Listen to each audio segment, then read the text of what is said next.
I want to put this in the context of a larger approach of the Modi government. We have always given security a very, very high priority. In fact, number one priority in our foreign policy.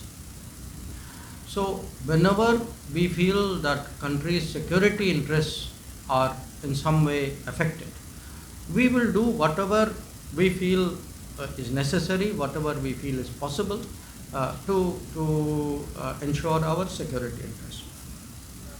Now, we have demonstrated that in different situations. In some respects, you saw that at Uri and Balakot. You also saw that even on the line of actual control with China, where even in the middle of COVID in 2020, we actually sent up an enormous number of troops so as to defend effectively the line of actual control. So and also we have and this relates to foreign policy, we have very strong relationships with different partners so that our access to technology, our access to equipment, our access to materials is the maximum possible.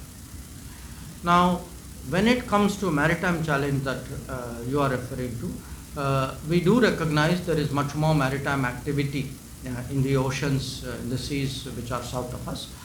We track it, we do whatever we feel is the countermeasures that we need to do.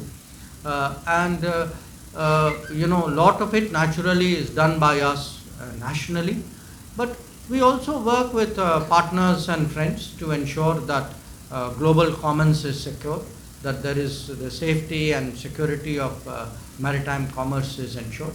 So it is both a national response as well as we do a lot of international cooperation in that. But I can assure you that in fact the maritime area gets a lot of attention and in fact for the first time after 2015 you actually have an integrated maritime strategy which we call Sagar, so that all aspects of maritime strategy are coordinated, and we have actually a position called National Maritime Security Coordinator, which I must tell you a naval officer from Kerala currently occupies, Admiral Ashok Kumar.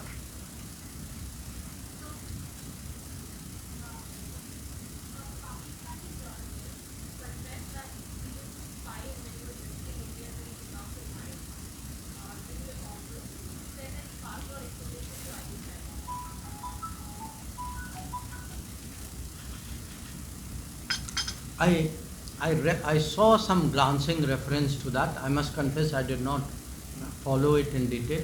But in any case, I mean, it is not a matter which I would have a comment. I mean, if he said that and, that is the report, I mean, what can I say? Coming back to Kerala, so last year you said that the issue of gold smuggling, diplomatic gold smuggling is very serious. And that has been raised by opposition in assembly today. They asked for CBI investigation. Already all other central agencies are here, but now they ask for CBI investigation. What is your stand on this one? No, look, again, I put it to you this way. This is something where the agencies who are looking into it, the processes which are examining it, they will take whatever is the call. It is not, this is not a political matter. It is not a foreign policy matter.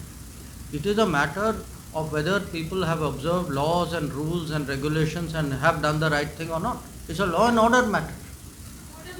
What about the opposition wants CBI to investigate? No, I heard you. So do you think that I have nothing more to say than what I have told you. So sorry, you had a question. 20 years that you've been associated with the former Prime Minister of Japan. How big a loss for you and for the country? I think it's a very big loss. It's a very big loss, certainly for Japan, because I would say, I read today statement, by former Australian Prime Minister, who said that in the last 50 years he is the tallest leader that Japan has produced. I think it's a very big loss for India because in all the years I have been dealing with Japan for more than 25 years, and all the years nobody has been as strong a proponent of India-Japan relations as Shinzo Abe. So for us, he was the champion of the relationship. So in that sense, it is a loss. I think it is also a loss for the world because he was a person who was advocating a stronger stronger engagement between Japan and the world. He was preparing and persuading his own country that they needed to make a bigger contribution in terms of world politics and global security. And obviously it's a very deep loss personally because it is somebody I have known, as I said, for almost 25 years, and I've known him well before he became Prime Minister. I knew him when he was Prime Minister, then there was a period he was not Prime Minister, again he became Prime Minister. But whenever I went to Japan, except for COVID period, 25 years I've been going every year, he would always give time to me. So, it's really a very deep loss as someone to whom, you were very, very attached.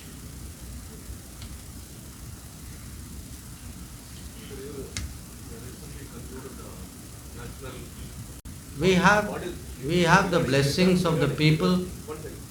Regarding youth, what happened here in our military forces? So, how do you promote that? See, when people say that, it is an expectation that is based on our belief that one, we will work hard, two, we will deliver on the ground, three, we will make a difference to the lives of the people, and therefore people will have faith in us and give us blessings. Now we have every intention of working very hard for the next 40 years, for making sure there is delivery, to confident that the nation under the vision and leadership of Prime Minister Narendra Modi will rise to higher levels, and therefore we are very confident that the people of India will continue to support and bless us. So that is the reason how they made that statement, and I think it's a completely reasonable statement. Sir, one question regarding India's image abroad. India's? India's image abroad, international. So India was known to be a very compassionate country, the land of Gandhi. Something like a gentle giant. But now, many people say that India has become intolerant, aggressive, never forgiving with the enemies and all. And your take for that replies, answers in some international forum also has been, taken as an example for this image change. No. How do you comment on that? See, let me give you the right examples. What is the image of India? Image of India is a country which, even while it was doing its own COVID challenges, was willing to give vaccines and medicines and share it with many countries, many of whom were very small, who did not have the access, who did not have the resources to get vaccines, and but for us, they would not have been vaccinated. So the image of India is a sharing and generous country and society, which along with its own interests also looks after the interests of the world. So this is one image of India. What is the second image of India? Image of India is that many Indians travel abroad, often like we saw during COVID, 80 lakhs of them were stuck in different parts of the world, and we were able to make a huge effort and bring many of them back, and where we did not bring back many people, like say in the Gulf, because in the Gulf our effort was actually to encourage our people to stay there, to keep their jobs. I and Muralidharan ji, on Prime Minister's instructions, even during COVID, were regularly going to the Gulf, we were talking to the governments, we were using the goodwill of Prime Minister to ensure that, because they were sending back many people, so that less, we tried to soften the blow on India. So it is an image of a country that is today big enough, capable enough to take care of its own people. You then look at, you said something about remarks which I made. It is not, don't take it as tit for tat. I am trying to explain to the world that if in a very difficult situation where, as an example, fuel prices are going very high, I am today a society which is at $2,000 per capita income. We are a low income society. Whereas if I look at Europe has 25 times my income. I have every entitlement to look after my people, to make sure that the pain and the stress of this difficult international situation, they do not pay the cost of it. I see no reason why petrol in India should cost more because somewhere you have made some diplomatic concession. I do not agree with it. I feel it is my right to defend my country, defend the right. I should get the best deal for my people. This is what Modi ji believes in. So, in a sense, I would say today people's image, I don't think people still think of us as a compassionate, generous country. People think of us as a technology-friendly country. People think of us actually as, good people who work around the world, who generally, keep discipline, who adjust to other societies. And look, from time to time, our political debates will lead to propaganda abroad. Sometimes our own people will do propaganda abroad. But I think the world will make out. As I said, in some other matter, truth will come out. In this matter also, people know the truth. So for all the, for all the propaganda which was done, actually look at the situation today in the Gulf. So, somewhere I think we need, not to be distracted. See, politics will be politics. Debates will be debates, propaganda will be propaganda. But there is a reality out there. The reality is based on facts. Reality is based actually on our policies. And I would say to you that, our standing in the world is very high. Our standing is very high. I'm not saying because our foreign policy is good. Our standing is very high because people are seeing on the ground that 8 years of Modi has actually delivered a phenomenal amount on the ground. When I tell them, what has happened, for example, how we actually give rations to 800 million people, how we put money in the bank's account of 400 million people. When I give them numbers of, Ujjwala, beneficiaries of Ujjwala are the size of the population of Germany. If I give them some other scheme, if I take Pradhan Mantri Awas Yojana, or I take Saubhagya, electricity connection, every one of our schemes, look at even banking, Jan Dhan Yojana, you are talking 100 million, 200 million, 300 million, rest of the world is looking at this and marveling. And I think we need to appreciate the changes and how the rest of the world today is looking at it with great respect. And part of the reason, as I said, I came here is I want to see on the ground actually what is happening. The next time I go abroad somewhere, actually I will be talking about Kerala. I will say I went to a place and I saw Jal Jeevan Mission working. I went to places where I saw multiple beneficiaries of schemes. That somebody said, yes, Kisan Samman Nidhi I get. Somebody said, Garib Kalyan Anna Yojana I get. Somebody said, Ujjwala I get. These are changing people's lives. And only when you have experienced it, you can go abroad, you can talk credibly about it. And I think today that sense of a changing India, see that poverty image of India is going now. This is India which is progressing. So I would suggest to you, actually our image has become better.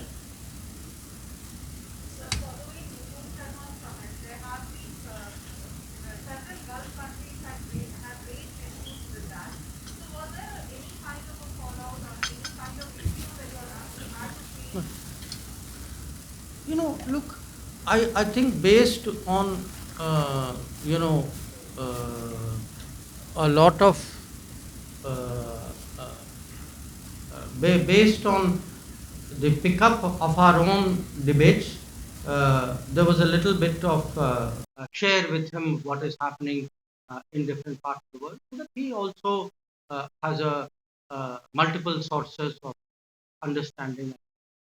And finally, of course, as a member of the Bharatiya Janata Party, I came here to meet my colleagues to discuss with them the state of the party in this state. So these were all the reasons that brought me here. It's for me, been a very uh, good visit. Maybe it looked hectic to some. That is the pace with which ministers of Modi government run our lives. So we are on the move all the time. And I can only say that I found it very interesting. I go back much better informed. I got a lot of satisfaction from seeing delivery on many schemes, from meeting beneficiaries, and I also profited a lot from my interactions from meeting intellectuals who gave me some suggestions what more we could do in foreign policy. So it was a combination of all of that. So I was very pleased with my visit. And of course, I'm very glad that today the press club has given me an opportunity to express some of these feelings. Thank you.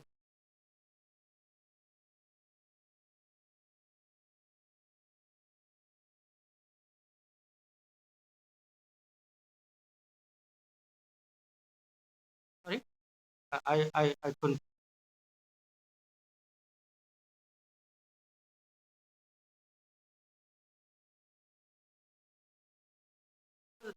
Uh, I mean, what can I say? You just heard me explain why I came. If getting a good understanding of what is happening on the ground is politically motivated, then I think my political motivations and this must be very different. If central ministers do not keep themselves properly informed of the progress of central schemes and central projects, then I think they are not doing their work. So maybe we are. I mean, I agree. Maybe I'm very active. Maybe we are sincere. Maybe we work as a team. Maybe this is not a habit of everybody in this country. But I can tell you uh, where Modi government is concerned. Uh,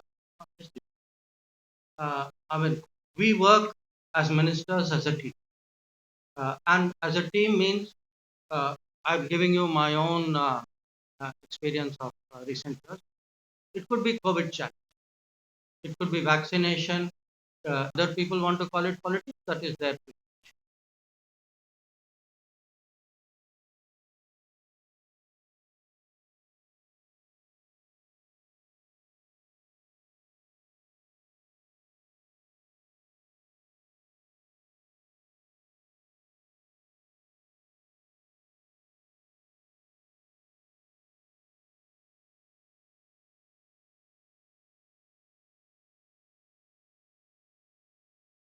Friend, I will only give you the answer I gave you day before.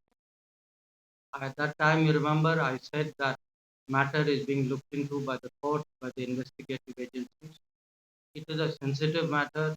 It involves a foreign consulate.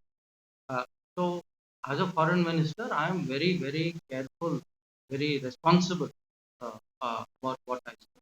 So, at this time, we will let the processes work. And as I said last time, the truth will come out. I have every confidence. So, beyond that, as foreign minister, it is not right for me to make.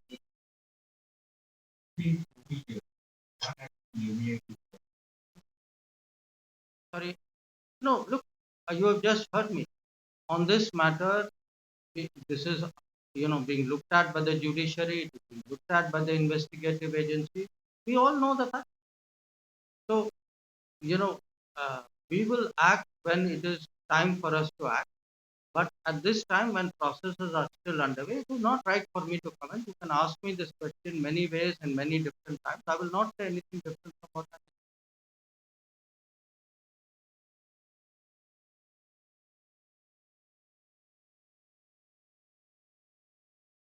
Then I do not comment. I do not comment on activities of other people.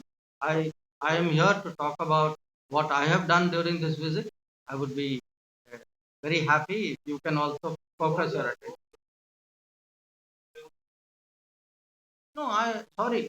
As I have told you, look, there is a there is a problem. Okay, all of us know there is a problem. The problem is being looked into. Problem judiciary is seized of it. Investigative agencies are seized. So now you have to wait for the process to reveal what is the full truth. I have every confidence in our process. So I hope other people should also. So at this time, please do not think I will make any interim comment.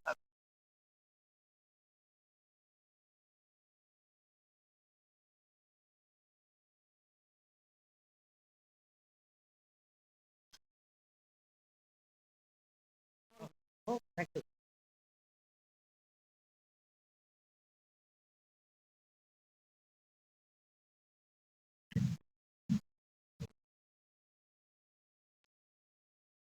Uh, First of all, thank you for inviting me. It's a pleasure to meet the press. I can tell you, however hectic our visit in India or abroad, we always meet the press. So that is something.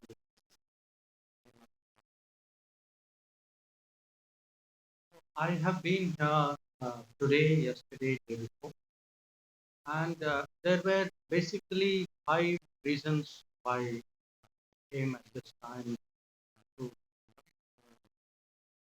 First of all, you know, we are a big country, we are a federal country, we have many regions, many interests. So when it comes to foreign policy, the world looks very different depending on which part of India. So, uh, for example, recently I was in Assam. When I was in Assam, my focus was much more northeast, look east, act east, Bay of Bengal. So that was a.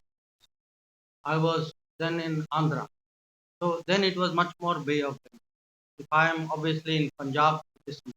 So when I come to, so we make it a point today to visit different parts of India, understand how the people there, the interest there, how do they view the world. Uh, I give you example. People in Kerala have a very special relationship with Gulf, so you understand that better. So it is part of our foreign policy exercise to travel to different parts of India and look at the regional view of the world and incorporate that into our. The second, of course, is that I when I travel around the country, it is uh, very often part of my program to meet intellectuals, to meet young people, to meet professionals, and spend time with them and talk to them about how the world is seeing them. Because today there are dramatic changes, very big transformations happening in India. The world is very interested. So, how do they assess? I think it is very important that our people should know, especially our people who lead the thinking in society should know. So that is also something I came to do. I was very happy to do some. Yesterday evening, I had an intellectuals meeting. Day before, I had meeting with young people. So that was. The third was I travel a lot in the world. In a year, maybe 30, 40 times I go to different countries. Now, people in the world want to know what is happening in India, what is happening on the ground in India. They want to know uh, education, health, water, urbanization, gender situation, girls' situation, state of economy, state of environment.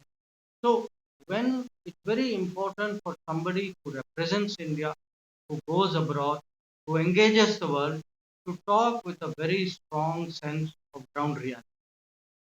So last 3 days, I spent a lot of time talking to people on the ground. I spent time today, for example, uh, we went to a Amrit Sarovar location. We went to colony where Jal Jeevan Mission has delivered. Yesterday, we met beneficiaries of many schemes which the central government has resourced or which it has been the driving force of. We looked at the state of the infrastructure, how much progress there is on various centrally financed schemes.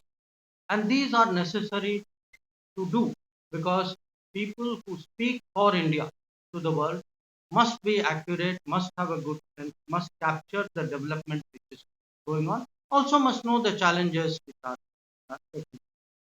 The fourth reason, of course, is that uh, all ministers, all cabinet ministers of the Union government, we are in many ways, I would say, the eyes and ears of the government, of the Prime Minister.